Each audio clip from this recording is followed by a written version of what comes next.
Guardians of the Galaxy 2, again directed by James Gunn, who did the first film. And the film starts off with the Guardians, Peter Quill, Gamora, Drax. They're all together, the team on this planet, and they're doing a mission for this, the race of people or aliens. And they get the mission done, but Rocket Raccoon does something to upset this race of aliens, and then the film sort of escalates pretty quickly. Gets really, really fun and exciting action scenes in the first half of this film, especially the first 10 to 20 to 30 minutes of the film is really fun and exciting. And then they end up bumping into Kurt Russell's character, which is Ego. And this is where sort of the story, for me, sort of didn't stall, but that's the sort of extent to the story, which is all about family. This film is all about relationships within the family, and whether it be your brother and sister or your father and son, and that's what the film was all about. So for me, this film had a lot of, the story had a lot of warmth to it, and it had quite a bit of heart to it as well.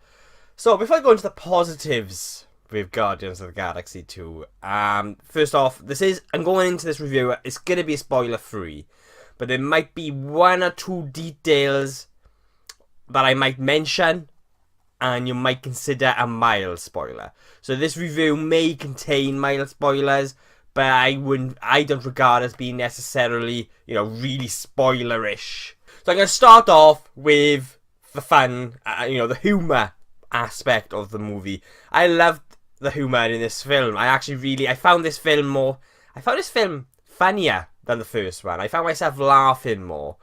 I feel like I enjoyed it more than the first one.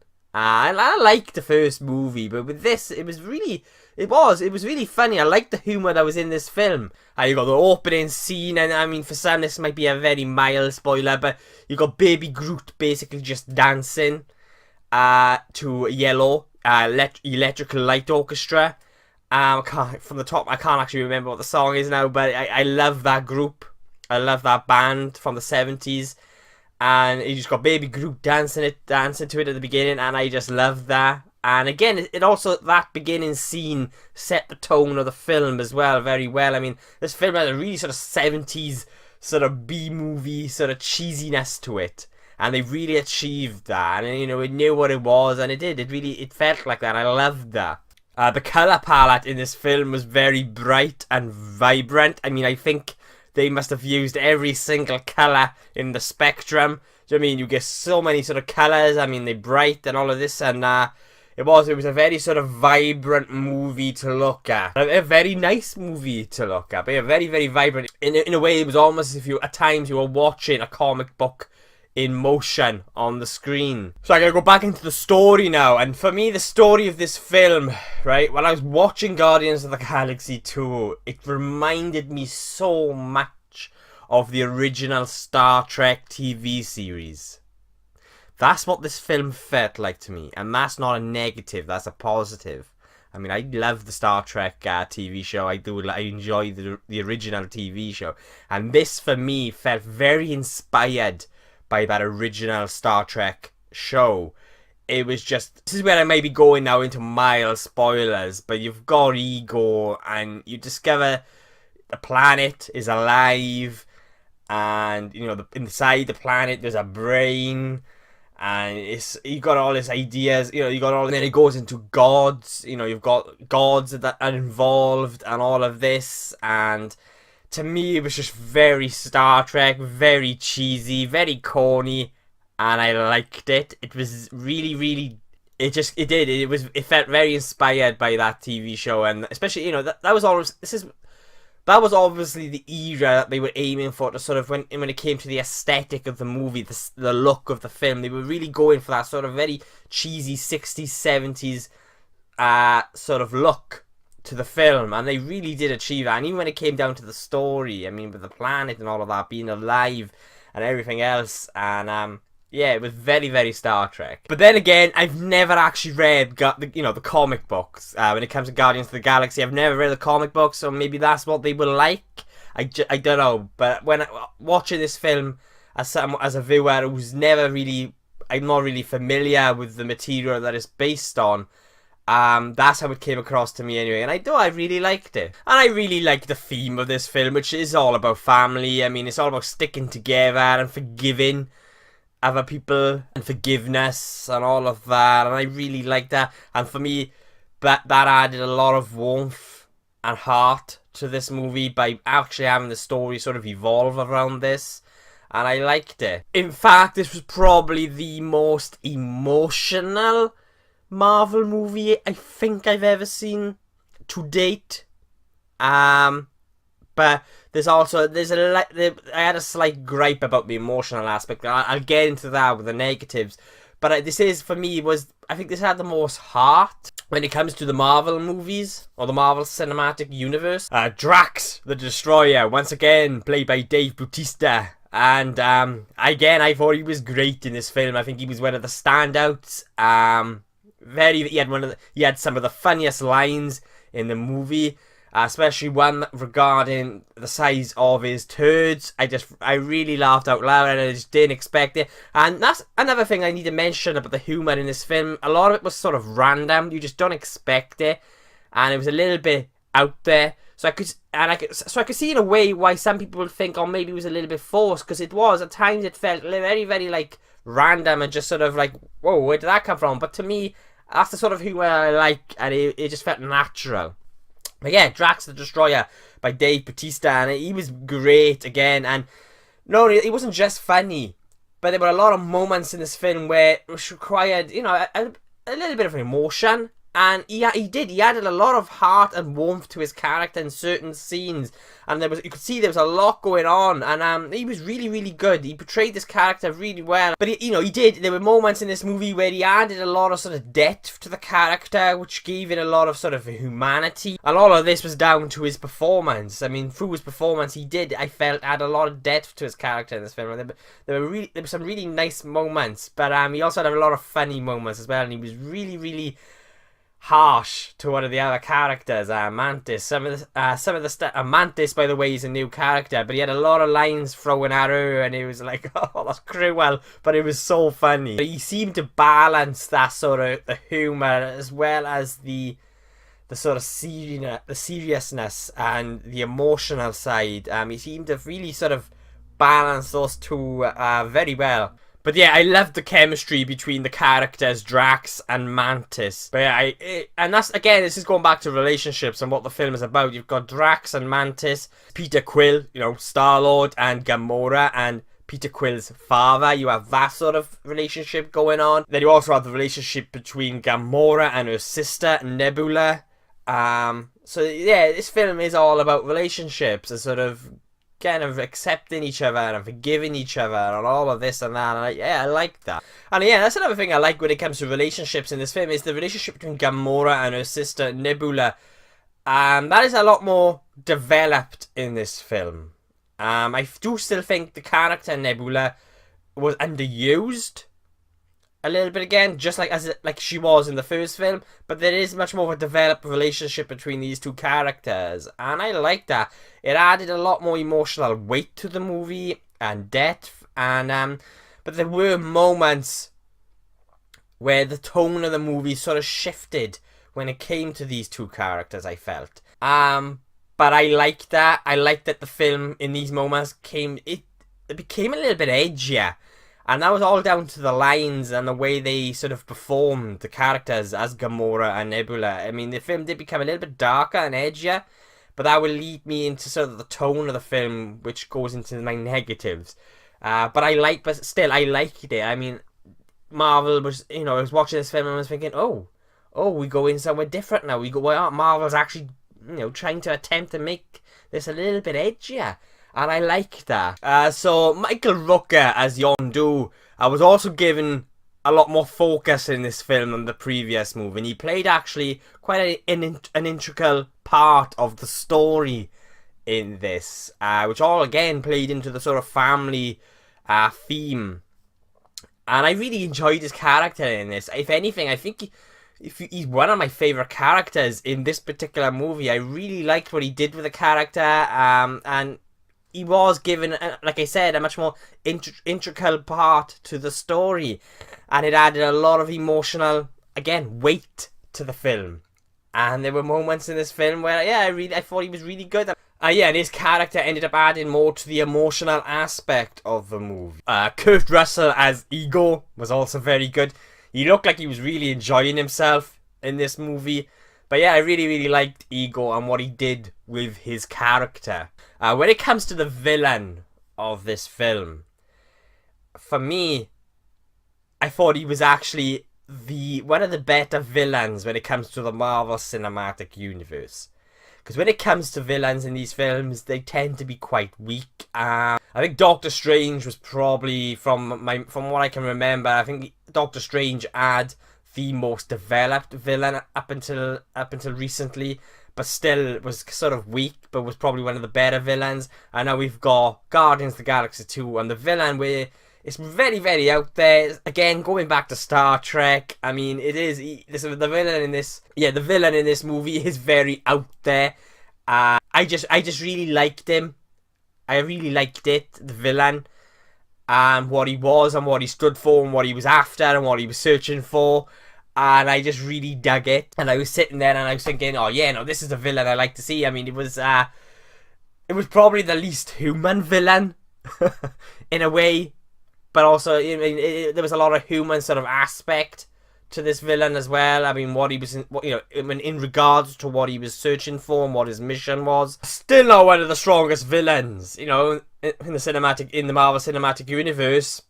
But probably, I think, for me, one of the best villains they've actually come up with. So yeah, this was a very fun and exciting movie. It was very immersive. I found myself really enjoying it. It was a lot of fun. So yeah, I found this to be a very fun and exciting movie. It was very immersive. So yeah, I had a lot of fun with it. I really enjoyed it. There was a scene, I gotta mention, there's a scene in this movie that I really liked, and it involves Nebula and Gamora. And I felt this particular scene, if you've seen the film, you'll know what I'm referencing, hopefully. But it's a scene that I felt was very inspired by another film, an old film, and that's called North by Northwest. And it's a film that involves a man, which has a scene that involves a man running away from a plane through a field, or through fields. And it's a very iconic moment and scene.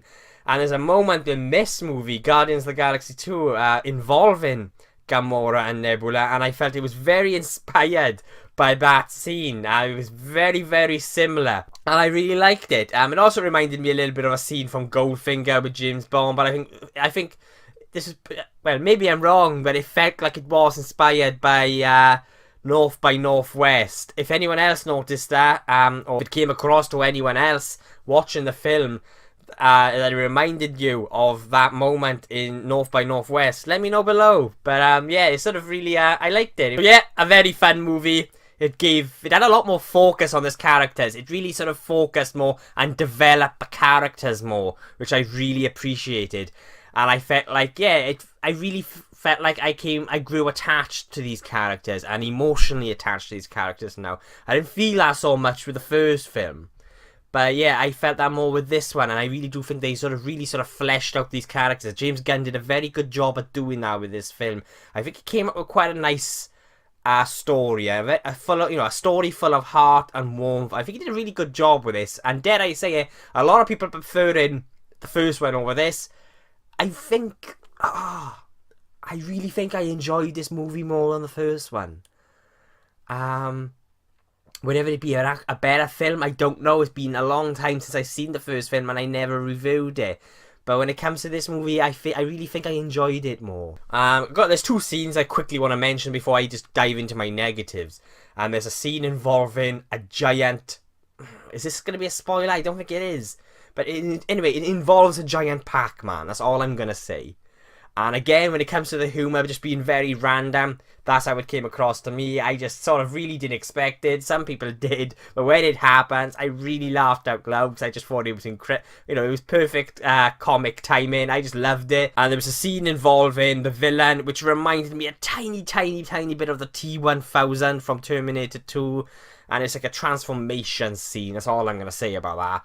and he's walking towards the character, and he's walking towards the camera, and he's sort of transforming. I'm not going to say too much, but he sort of, the character is sort of evolving or transforming, and I really liked it. But I just liked the way how they did it. It looked very sort of, I don't know, it looked really good. I really liked how it just looked real, and it just really sort of added a lot of menace to the character, which I felt like it needed at that point, the villain. And so yeah, I liked that moment. So that's my positives really of the movie. Yeah, really liked it, really enjoyed it. But let's dive into the negatives now. So I'm going to go into the emotional aspect of the film now. And even though this did have a lot of heart and warmth to it, and is probably one of the most emotional Marvel cinematic movies, at the same time, I felt like when it required to have that sort of emotional punch, that it lacked. So for example, you'd have this emotional scene, and it's, you know, it's building up, building up, building up. You know, it's getting more emotional as it goes, and it's affecting me emotionally as well. I'm not going to mention which scene it is, but it just sort of, it lacked impact. It lacked emotional punch. So yeah, that's again, it's a very minor gripe from me, but I feel like maybe they tried a little bit too hard with the emotional moments in the film. But again, it's a very minor gripe, and this, when it comes to the Marvel Cinematic Universe, this probably had the most heart and warmth and emotion, and I really appreciated that. The climax, as well as other moments during the film, but I'm gonna point out the climax for this, so I'm gonna talk about the climax. I think it was fun, but there was a lot going on between different characters, and mainly, you know, you've got the main sort of focus, or should have been anyway, what should have been the main focus was Star-Lord and the villain, but that was sort of taken away a little bit because of all the other sort of confrontations and everything else that was going on around this particular moment. You know, the confrontation between Star-Lord and the villain, and I feel like it needed more focus than it had, and it was sort of taken away by everything else that was going on. And I think as a result, the climax of this movie was a little messy. The way in which they handled it was very messy, and I found myself starting, again, not confused, but it was sort of like taking me out of the film a little bit. And so yeah, I felt like as a result you lost focus on what I thought was the most important part of the story, and that is the relationship between Peter Quill, Star-Lord, and his father, as well as, you know, the villain.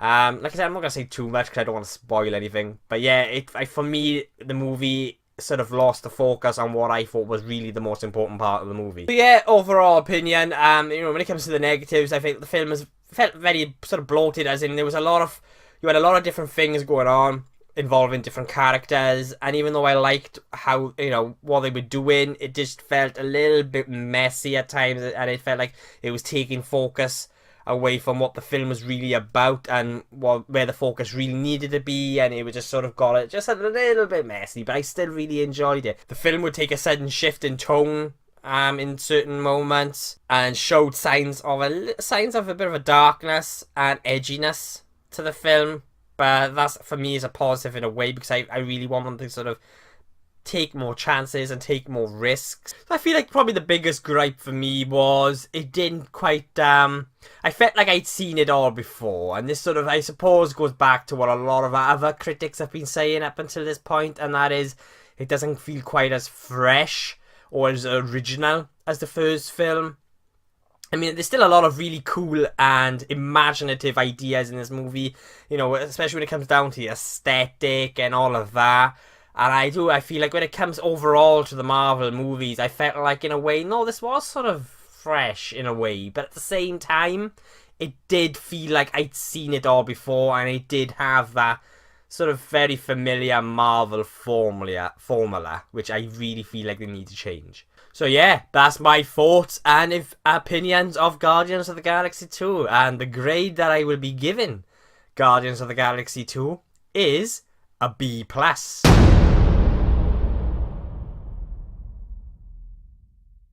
What did you guys think of Guardians of the Galaxy 2? Let me know below. Do you agree? If you've seen the film, first of all, and then if you have, do you agree with my views, or do you disagree with the grade that I've given this film? Let me know below. So yeah, thank you guys for watching. I really do appreciate it. If you like what you see and you share the same passion, then why not hit subscribe?